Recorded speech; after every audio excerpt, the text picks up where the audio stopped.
There are conversations that shape how we live. Conversations that help us navigate challenges of life. Conversations that bring out the best in us. This is where we gather to help each other find the way and unleash our potential. Welcome to the Benjamin Zulu Global. Psychologist, relationship coach, the one, the only Benjamin Zulu. Benjamin Zulu himself. Stake your life on the following. Answer me this question. Don't need to write it, but I just want you to answer it. Do you know people have been saying like love is just optional, marriage is just optional? What would have happened? Just imagine in your wildest dreams. What would have happened if Joseph never married Mary? He said, you know, you are shaming me. Let me look for another girl. If Mary said, I'm too ashamed for this thing, let's break up. The destiny of Joseph was so connected to his marriage. He dared to stake his reputation on it. The marriage of Mary was so destiny bound that her future would not add up without it. So I'm here to give you another conclusion the world will not agree with, the world will not want you to arrive at. For some of us, marriage is not negotiable. For some of us, it's no longer up for debate. Why? Because we don't just live for ourselves, we live for a higher calling. And that higher calling, we are convinced, requires marriage. Did you follow me? We live for a higher calling. If I never married the woman I married, I don't think I'll be doing what I do to the extent that I do it. I don't think so. If I didn't have the team to set up this kind of wonderful setup, choice of colors, I just show up and do the work and the guys have already carried the burden. Sometimes relationships are the vehicle that transport you to your destiny. You are capable, you are so strong, but alone you can't make it happen. So let's remove this debate. Some of you, the reason it never happened, you can't marry, is because you are asking, is it a must? Must I act like I want it so much? You know, I can just wait and live my life. I can be happy. You know, it seems like a virtue when you say I can be happy by myself. There's a point at which you should be happy by yourself. But there's a point at which those of us who have bought cars and piece of land, or even you got a job, or you graduated masters, was it something you sat and waited for it to happen? It reached a point you said, I need that car. In fact, circumstances conspired against you. It was impossible now to move on without it. True or false? You planned, you waited, you procrastinated, you borrowed the money to somebody else. You know, until now it is raining, you can't move, you are so inconvenienced, you said, I must get that car now.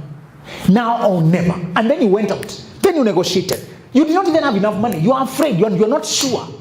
You landed that car when you reached the point of, it's now or never. Everything in my life requires it now.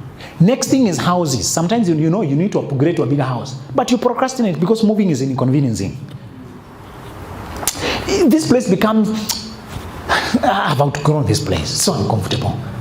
One day, something happens that forces you to move immediately. Theft happens, burglary happens, you know. Some nosy neighbors come in that can't allow you to sleep. You know, weird things. Have you noticed that? When your shift is due, you are first informed and asked, please move, please move. If you delay, destiny does what the mother eagle does. When the baby eagles are ready to fly, but flying is fearful because they might fall, they become comfortable in the nest. The mother eagle turns the sticks inwards to start pricking you. What used to comfort you starts pricking you. And the baby starts bleeding and they just have to try. Remember back when you needed that job, you were being accommodated by your sister and you were being living well until at this point, the hostility was so much, the strife was so much, you couldn't live there any other month. You just walked out and said, I must find a house. and you don't even have enough money, but when you managed to find the house, somebody sent you some money they had borrowed you and they disappeared with it. Now you paid the house. Have you experienced that? That's how marriage happens. Until you come to a place and realize, my time is going. I'm 1 year older, and I needed to launch a larger company. And for me, I finished master's, I started PhD, and I finished classwork, most of the classwork for PhD, and I could start seeing clients now. And I could feel the need for somebody to cook for me, brother. Brothers understand the necessity of food. Sisters may not quite appreciate, but these ministers are very careless with food. Have you realized that? Yes. Ladies, when they're single, they don't cook. Sure. Imagine they live on Indomie. They just walk around. I used to think they eat better, and I realized, hey, they're too comfortable. So for brothers, for them, it's just, no big deal. For us, a big deal. Do you know even the hotels that used to serve you good food, they change, they close. When the time to marry, to move on came, everywhere I was being supported, the support disappeared. You get stomach infections. I became so uncomfortable. I said, oh my God, now where do I start? Then you launch out. I staked my life. I said, every other goal now depends on me finding my partner. And I set out. After I had become single-minded, disaster struck when Naomi and her 2 sons and the husband had gone from Bethlehem, Judah to Moab, and the men died. All of them. Men die. Have you seen that? Men have a tendency of dying, And she was left with 2 daughters-in-law. And she told them to return to their people and their gods. Orpha returned to her people and her gods. Her gods there means her belief, her mission in life, her religion, her faith. According to your faith, shall it be done to you. Our life unfolds according to what we believe inside. But then she said, it said there's something I want you to know. She told Ruth, I'm too old. If you follow me, what will I give you? I can't get another child. Even if I get a husband, perhaps I get will you wait for that child to grow? Follow your sister, please. Return. Don't burden me. Look how unfortunate I've become. God has left me. Until Ruth said what you must say if you ever want to find your destiny. I don't know what came over Ruth, but it might come over you. She was a foreigner to the people of Naomi. She was equivalent of a Muslim, and these ones were equivalent of Christian. These ones were Moabs, the other ones were Jews. They were so opposite, like Muslims and Christians. And she's telling the Christian mother-in-law, stop telling me to leave you. Where you go, I will go. Your people will become my people. Where you lodge, I will lodge. Where you die, I will die. And there I will be buried. Even after I die, don't transport my body back there. I will be buried where you will be buried. The statement next that says, when Naomi saw that she was steadfastly minded to go with her, she left her alone. When marriage means destiny, it will never happen until you are steadfastly minded for it to happen. Listen, other people do it easy because for them it's not destiny, it's just selfish, just them. Try to tell them about higher things, and you see how repulsive they are. Try to tell them about intentionality, serving a calling, building a financial shelter, serving God, serving the generation. They're very repulsive to it. So they just marry for self. You marry for service, for mission. That's why it has been so resisted. If you ask Ruth today, when you met her later in another age, and you ask her, what do you say of the disaster where your father-in-law died, your brother-in-law died, your husband died? What do you say of that? And then famine struck. She'll answer, destiny. Learn the language of children of destiny. They don't complain. They say there was a reason. I may not understand it, but I believe it. We never hear about Orpah again after she went back to her gods. Some of your friends who went back, compromised and married whoever was available, you never hear about them again. They get busy managing the problem they settled for. You never hear about them again. Are you steadfastly minded to get married? I just want you to answer me that. Once you settle your mind on it, now, Now, it says, you choose which side you will go. But as for me, that's what Joshua was saying. As for me and my house, as for me and my heart, as for me and my future. So when I decided I'll get married, I'll find my woman now. I need that. That's what I need now. I set out. And when I set out, I want us to set out and I'll be telling you what we do. But I don't want to go with reluctant. People are saying, by the way, is it a must? Other people, is it okay to just live like that? I don't want to go with you talking like that. Can you make up your mind? Have you ever felt that? You're going with a person who is not sure? Yes. It's so difficult. By the way, all this trouble for what? Oh, you go, my friend, can you make up your mind? You know? So, guys, it's okay, other people, it's optional. But for you, what you feel inside, and the way your life has arranged it, and the way everything is indicating, is time. You find your soulmate. Are we there? Yes. If it's time, now we are steadfastly minded. Now we have a single mind. When you become of a single mind, let me tell you, all distractions fade out of picture. And quickly, I'll be giving you the quick skills, how we move speedily. The way people date for, we've been in a relationship for 3 years, 4 years, this is our 7th year. It's because they're not steadfastly minded. And I remember my mentor told us that if you cannot sense a lady, whether there's any potential from the first conversation, you don't know what you're looking for. You don't make final decisions, but you should tell whether there's any potential. You get? Are there elementary qualifications? the quick ones, the age group, education level, just striking. And just on chatting, I could know where to touch. And the quick way to find out is to give them your own profile and let them reply with theirs. You are open, you're not hiding, you're not hiding. You know, I'm in this kind of space in life now, just mingling out here. If I find a person, I'll be happy to move on. You know, you leave it there, that open, you're not. I hope there is no man here who's going to tell a woman, when I saw you, I saw a wife. That is stupid. That's a threat. You approach like a prince. Princes build friendship. In case I forget this strategy, we frequently use with my wife when we coach people now to date, marry.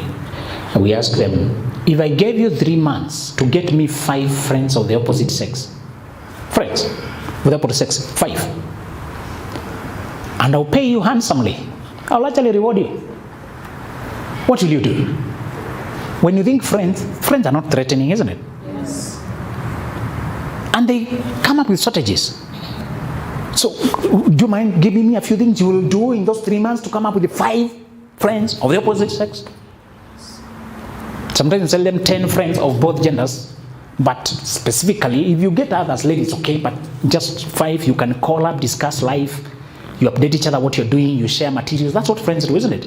Share good materials, open up, advise each other, encourage, share job opportunities, share things. That's a friendship. We're not talking about the childish Form 2 friends of holding each other's hands every day. Grown-ups don't have time for that nonsense. Grown-ups just in that. Let's say you found a friend in the Ministry of Labor and they're updating you what is coming, the opportunities on my check, which scholarships are coming up, and you're updating them from your end, which opportunities are from that side, you know, what you saw, and you're catching up, even checking out their week was. That kind of friendship. You get it, yeah? You call up, how was your week? And you told me about that. How is mom? Oh my God. Let me send something. You're funding. Give forward somebody who can give money. When they have an event, they can give you money when you have an event. It may not be that much, but a conversation like a friend. You know, you encourage the milestone. You have a graduation, yeah, I'll be coming there, or I'll be sending something. You know, I have a friend from Uganda, Fiona, she's here. She comes when you have events, we talk, we make fun about our mandamano. You guys are here, you've gone to the streets. Yes. You know, we talk, that's that kind of friendship. What would you do? What are some of the things you do?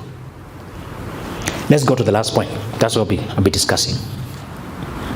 So, you stake your life on it. We have finished our debates, whether you need it. We have decided you need it. Now, number 3, the last thing you're doing is style up and step up. Style up and step up.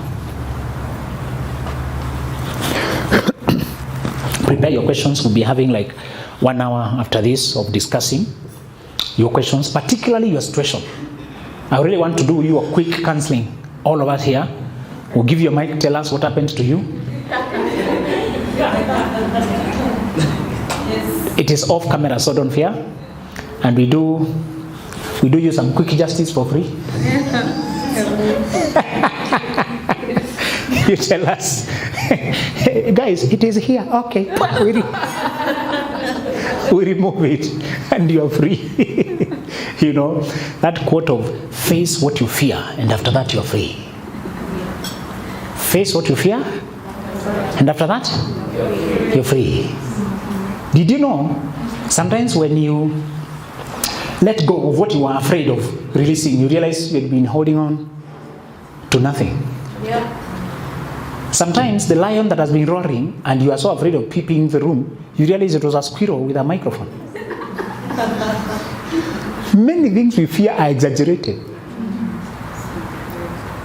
Did you take a note that when David confronted the giant, he did not walk carefully towards him? He did not calculate. What did he do? He ran. He ran towards the giant. Today, when you finish this, we are running towards the giants. We are no longer walking carefully because the king's business requires haste. Why was he running and he was not even carrying protective shield and all that? He said, you're coming to me in the name of your gods and this shield and this, but I'm coming to you in the name of the God of Israel. When you know who is backing you up, you can run towards threats. Getting married right is it is an opposed agenda. It is not liked by the world. Next time when we talk about health, some of you are following our conversations, like on Facebook or Instagram, wherever we are posting. The other day I was telling you that when you are healthy, you are not useful to the systems of this world. They don't like it when you are healthy and happy. Who will they sell medicine to? I've seen them advertising these potato chips on the road. Are you aware that there is no healthy food on billboards and TV? Not one. One way to know what not to eat.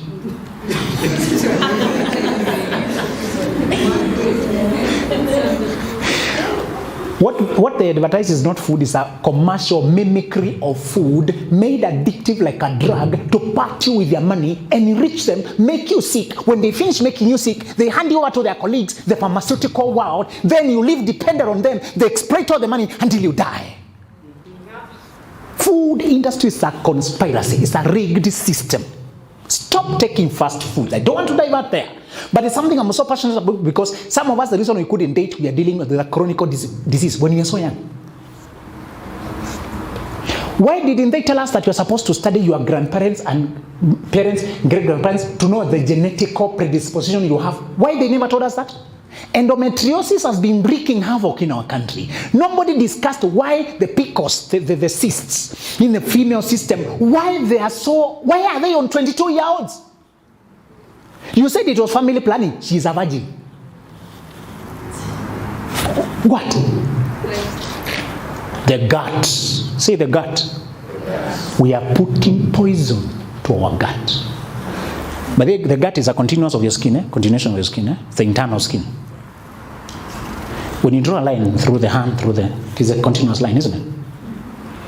Your skin is not a surface, ladies. It's an organ. Some of you are treating like as you paint it, things. It absorbs, it breathes. Today I saw statistics that say they have found that ladies are putting about 570 chemicals every morning to their skin. Your skin is so real, even plants, they spray fertilizer through the leaves and it takes in. So are you. You know, for a long time I used to wonder why we use petroleum product on our skin. I couldn't ask because it seemed weird, but I'm wondering, the petrol I see. Because when petrol is on your skin, it's very uncomfortable, isn't it? Very uncomfortable. I'm wondering, but there is something in my house. Petroleum. I confirmed recently, it's just a convenient thing. It's very unhealthy, but it's very convenient. It's a multi-billion industry. Those who try to tell us the truth are silent, muted. I put a quote the other day saying, learn to listen to the muted voices, not the amplified voices. The muted voices usually carry the truth. The only man who came to the earth telling us the truth, he was muted and killed. Do you remember him? The only good man, they killed him. The people who speak the truth are usually killed, silenced, ostracized. This world is predatory. Say predatory. My friend, we all know coffee is acidic. Do we? Yes. Do you know that coffee is acidic? Yes. But it's a multi-billion industry. There are businesses purely named after coffee, isn't it? Who will dare to say that on TV, yet they are paying that TV millions to advertise, and you are coming and tell people not to take coffee? Will they accept? A small guy here say, I'm here to educate people about coffee. No, coffee is not good. You. Those are our customers. Go home. Do you know that your body is supposed to be alkaline and hydrated in order to be healthy? Your body needs to be alkaline and you can hardly get sick when you're always alkaline and hydrated. But what are we doing? We are carrying acid. No, I can't. Acid. And we swear by acid. Acid. I like my acid. Give me my acid. Did you know added sugar is pure poison? Sugar, pure poison. Sugar cane sugar. There's another sugar from stevia, monk fruit. Healthy, it has 0 calories. The one for sugar cane is pure poison, but it's the multi-billion industry who will tell you the truth. I diverted there to tell you what we want to tell you today will not be thumbed up, drum rolls, hey, welcome the nutritionist teacher. And if your children are looking for career, tell them to go to alternative medicine, nutrition, preventative medicine. That's the next big thing. Everybody is asking, why are children having cancer? The mothers are taking pure poison. When you're pregnant, don't add sugar to your tea. If you must add sugar, go to monk fruit, sweetener, or stevia sweetener. Stevia, monk fruit, those ones are 0 calories. It is sweet, but the plant itself is safe. Sugar cane is poison. When you take sugar cane, take the sugar cane. It's not the juice, the sugar cane. Because you usually can't take so much. It has a lot of fiber. God designed it that way. Why did we distort how God made it? Take the sugar cane itself, you will never take so much. God limited it to the fiber. But what we do, we take machines and we cheat the process. Avoid the chicken they are rolling. Those are not chicken. They are commercial products grown over 18 days. The chicken in your mother's compound is 3 years old. The one you are calling chicken here, it has no bones. You can chew everything. Is that chicken? And then it is a balloon. The chicken at your home, is it a balloon? So what do they put to make it a balloon? And you're swallowing it. Bring me chicken and chips. What are you doing? Drive through. Those are not foods. They are on billboards to make money and make you sick. Let's move on.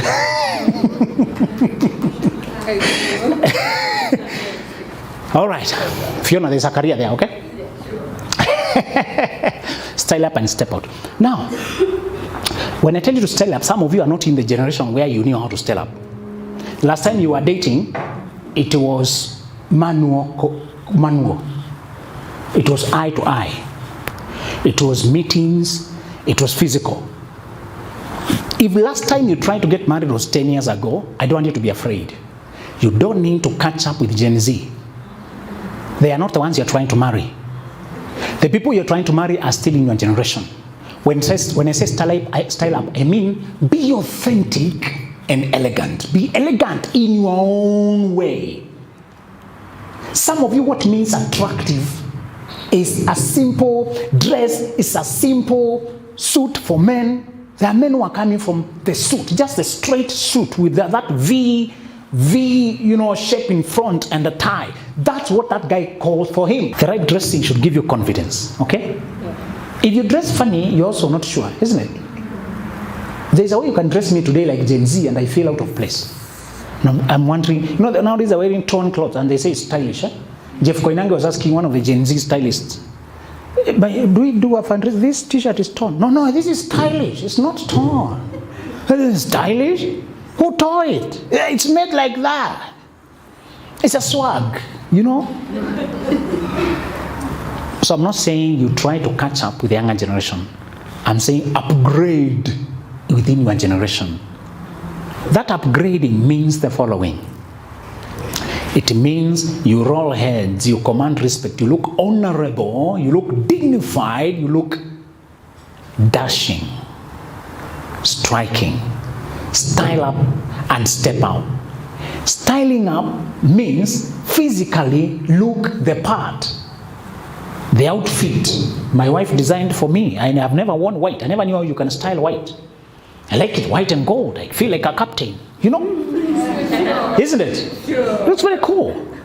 You can see I got a thinking car. Better get yours, man. You know why now I wanted to get married. Do you get the idea now? If you marry right, you have an advantage every day over those who marry wrong and those who are not married. You win easily. Sure. Easy. You just cruise past them. Like, remember Mr. Beans? Some guys, athletics, were doing competition for cycling. And then they pass him. But then he sees a vehicle. He owns a vehicle, gives him speed. Then he passes them casually. Because a vehicle gave him a boost. Good partners like a vehicle that gives you a boost. You know?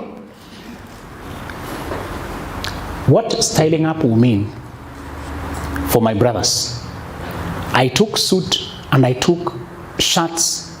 You can do mix and match. It's not always suit, but look alike. By the time you spend 2,000, you have a good suit. Interior of Gikomba, interior of Githurai, someplace, depending on your budget. If you can afford Moi Avenue, True Worth, go there, but most of us don't start there. We start this other side, we'll go there slowly. I didn't start with this, I couldn't wear this that time, so don't try to catch up with me right now. You may break yourself. Whatever it means is become proactive. My mentor picked me in school and said, there's a sick lady somewhere I want to go and see. Do you want to escort me? I said, yeah, sure, you can go. He had asked that question to several people and they said, we're not available. Who wants to go and see sick people? Then when he went, there's no sick person. I was looking for somebody to buy a suit for. But if I say I want to buy a suit, everybody will run. So let me test who has a good heart. There's a very sick lady dying somewhere. I want to go and see. Who can accompany me? And that's one better way to do charity, to make sure you're doing it to good-hearted people. Present it like a problem. Those who offer help, there's a guy doing like that in the West. He looks for beggars, but he asks them for small assistance they can afford. Small assistance the beggar can do. Please help me lift this, or can I send you my car is torn? Can I send you go buy? Some disappear with the small money, never come back. You know. I want you to think, ladies, I can't emphasize this enough. Many of you are wearing masculine hair. Dreadlocks are masculine. Some of you, your hair are expired. You don't budget on it. You have not been seeing your salonist and your stylist. Some of you are doing makeup until you look funny. This is different than this and this. Make sure you look congruent and real. Make sure your outfits are going with your body. If you don't like your something there, do what you need to do, but please stop hiding and overdressing because of it. Some of you, it's not even there. You just imagine, people kept poking you that you have big butts or big this. They keep poking. Have you noticed that when you grow among sisters and you have something they don't have, they usually label it badly when you're young? Many times they don't praise it. You have very beautiful eyes, but they say your eyes have no blood. Imagine. Because your eyes are just white, sparkling. They'll find a negative way to make you feel bad about it. You may be lighter than them. They tell you, now, who's your father? You know, they just make you feel bad about it. Where did this one come from? You may be chocolate. They say, they call you the blackie. They come up with names. So if you are ashamed because of how you are called, I want you to transcend it. To transcend means you interpret it differently to mean positive. Since when I was in primary school, my bald head started appearing. Primary school. Before I knew the word bald head, kipara, before I knew what it is, it was being used on me. That's how badly my situation was. Before you even know enough language to know your problem, people are already labeling you with it. And then I noticed, they also said it had a funny shape. It had 7 corners like the 5 bob. You know the 5 bob? There's a 5 bob coin. So they used to say, and then my eyes are big like a train. I'm wondering, really, that train? You know the mchongwano, be careful with what people call mchongwano. Sometimes it damages self-esteem. You know? And then the mchongwano might have given you labels. So when I grew up, I didn't feel proud. So to make matters worse, I developed shillings in my head. You know those Mashilingi. Then they left scars so that hair is not growing in those scars. So already bald head was retreating, early retirement. And then whatever remained was attacked by shillings. So I would go to shaving and the guy, tukunyoyaje, which other way can you shave, my friend? You know, so some guy I would go and bargaining. What's the shaving? 300, my friend. Looking at my situation, are you about to discount? Some guys say, yeah, this is just an act of God, no problem. Just so people labeled my head so badly until one day I realized I did not have a perfect curve with the hair that I could do this like this Casmuel. There's a Casmuel, very sharp, this Capolit Coca boy, Gen Z. Very sharp, alliance, proper, you know, and I did not have that. But I realized I was getting mathematics, everything. I would get 98 and I'm disappointed why I missed the 2. The other guys are getting 98 reflected in my mirror, and they have tried. You know, they have really tried. You know, I want you to know, yes, I meant 92. I used to joke. You have 92, you have 92 reflected on a mirror. And he's using 92 to chongoa the D people versus the A. But most of the self-esteem came from I was sharp. Although it may look funny. Now it was not look funny. It was just a way to put you down. And I don't mind it. And the one I married says, she likes it that way. Who else matters, my friend? She says bald guys are romantic. Whatever. I don't know that it's true or it's a motivational quote. You know, some things you say to really beef up the self-esteem. You know, and they will send you a link saying 10 reasons why bald guys are romantic. They are very wealthy, like Jeff Bezos. They even give you a list of examples. Jeff Bezos has no hair, and even the beard, 0. And you know, what is it that you are ashamed of when you put forward? Some men are told they are short. You know, I don't know why people have a problem with short men. But short is relative. When ladies say short, they mean shorter than her, okay? So don't worry too much about what is the standard height. The lady means from my height. You know? There's one rich guy I saw somewhere. He looked like a child when I met in the hardware. Small guy negotiating that. They're giving him a lot of attention. I'm wondering why they're ignoring me for a small guy there. You know? And I'm getting angry and irritated. All of them are attending. When he says something, they run. And I'm alone. Nobody's attending me. All of them. You know? And I'm there frustrated. You know, this small guy. Until I saw the way he left. He just signed somewhere. And the 2 guys I was thinking were escorts. And he gets into Range Rover, 2 cars, troop. And he has bought things, hundreds. I think even $500,000. And I'm here quarreling over 500 shillings. So with my height, I couldn't tell this guy anything. So I knew short guys have already found a solution. Just become successful. When money speaks, nobody corrects the grammar. You remember that? You know, money was speaking. And another tall fella here with nothing. He was trying to bother. I need to buy a small tap. You try to buy a tap. Can you go deal with your tap? You know? So I want you to know, whatever you are dealing with, that is what you have to work with, and you can style it out.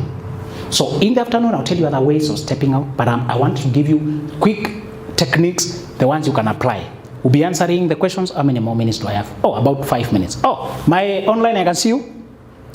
Motlanalo, you have, this is a pretty girl. Anybody wants a South African? There's a girl here, very pretty. Greet us. I'm selling you. Motlanalo Mautla, yes. All right. And then there is, I think this was who? What's her name? Oli? Yes. We can see you. Most welcome. I want to give you a few more techniques. When you style up, is about presentation to look romantic. The reason is because sometimes when you have a career going on, you look serious. Your career has made you look like a doctor, like a lawyer. I've seen my doctor friend. Maria, how are you? That's a medical doctor. Maria, greet people. Anybody wanted to marry a doctor? I brought you one. Medical doctor. Ophthalmologist, to be specific. Ophthalmologist is different from optician. It's okay, Gabriel? Learn the difference. Ophthalmologist is a doctor of eyes. Optician is those gadgets you need to see. Okay? Yeah, that's the lower level. Okay? Am I right, Maria? Yes. So, you can find that Maria looks so much like a doctor if she doesn't dress up to bring the ease of romantic feel. That seriousness itself will repel those wanting to start easy conversations. Romance is easy. Romance is not serious. It's like dancing. Can you dance when you're serious? Put the music there. We need to get this done. Romance is easy. So Maria, because of her medical career, because life is at stake, when she's doing surgery, she can't be laughing around. She must pay attention. You have heard of those embarrassing situations. Doctors do surgery and they leave something there, cotton wool there. So doctors must be very careful. So the natural career of Maria will not allow her to be casual. True or false? Then she has been at it for how many years? How many years have been doctor? Many, like at 10. Okay, can I take number 10? If you have been serious for 10 years. What is your natural outlook of life? Serious. Yeah. And you are diagnosing everyone. So what is your symptom? Is that a natural look for dating? No. That's what I'm saying, guys. So Maria must put lipstick on the lip to emphasize the small smiles, because doctors are always closing their mouth. You wonder, are you smelling? Have you wondered how doctors behave as if? But that's their profession. So they wear white things and they are hidden. Any lawyer here? Lawyer is another problematic career. Thank you, my sister. So she may wear funny things because they're going to court. A wig, that woolen wig, or proper suit and armed with jargons. My Lord, there were 2 issues proceeding from this. One of my lecturers had issues. Say, which issues? Oh, we're talking about children. Here they are called issues. Okay, you're calling my child an issue? No, sorry, she issuing from. Okay. So she may have a lot of language and jargon. That has been her natural language for 10 years. Trying to pick the issue, the trap, the trick, where we can catch it. So analytical, looking for where we can crack.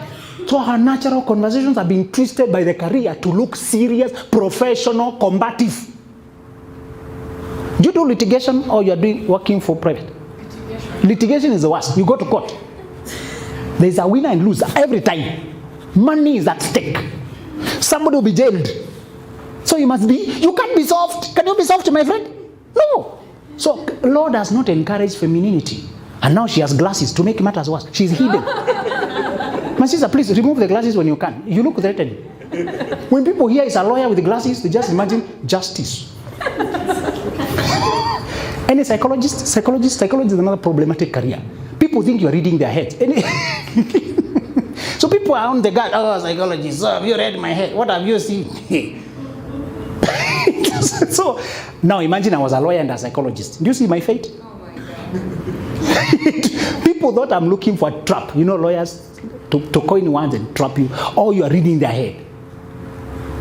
Anybody in banking? Banking has a small hidden problem of overworking. They don't give you free time. For you to be free as a banker, you must rise very high. Even the branch manager is the last one to leave. Very senior, but still very tied up.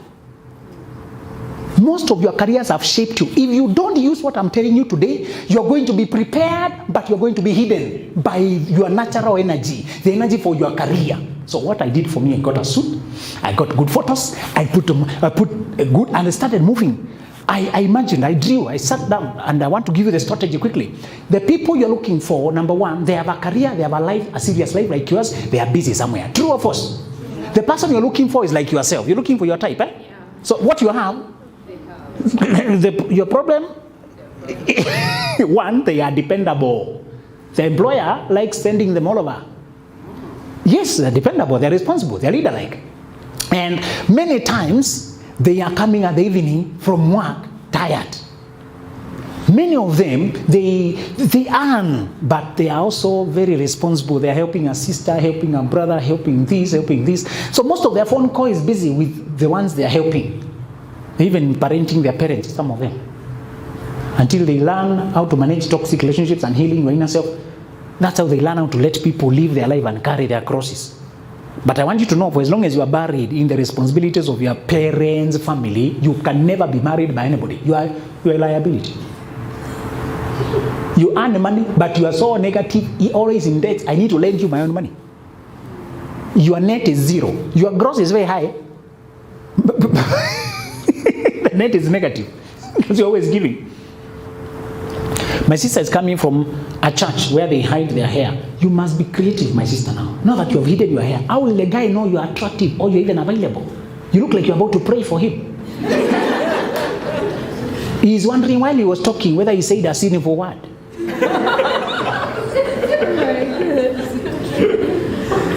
When you walk around with religious regalia, unless you marry your own colleague religious guy, the normal people here are seeing you like,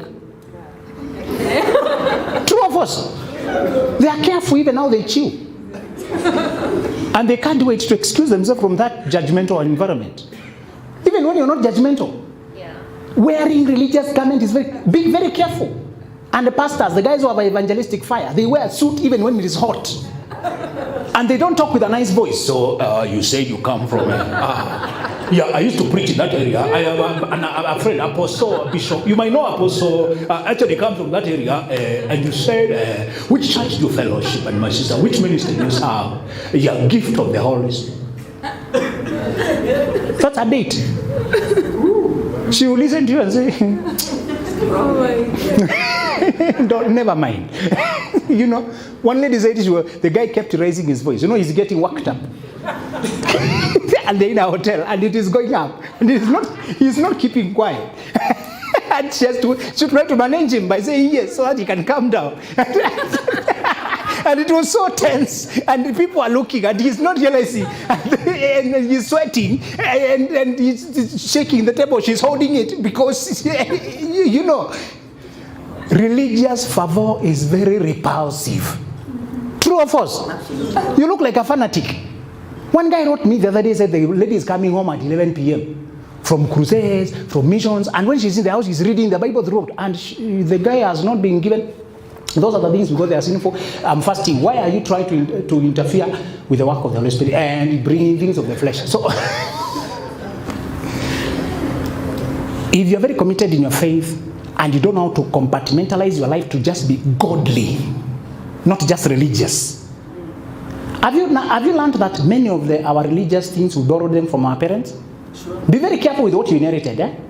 Moses, when he became of age, Hebrews 11:24, he decided to change his faith from Pharaoh's, the adoptive parents, to his destiny faith. I'm not saying we must change. I'm saying you must examine it. And even if it's the same Christianity, there are some elements. When I met my girl, I loved how she was not dressing the way her mother recommended. She would dress like that when she's around her. But when we go out there, we dress like the modern. And I feel cool, man. I feel good, man. When guys turn head, they're confirming I got something, man. Now, you dress religious until I'm helping you carry we put into the matatu. You know, some people, when they get in matatu, they also carry the dressing to the matatu. Now, you're supposed to sit next to her and you're sitting on her dress. And you can see, don't be too religious. There are conversations that shape how we live. Conversations that help us navigate challenges of life. Conversations that bring out the best in us. This is where we gather to help each other find the way and unleash our potential. Welcome.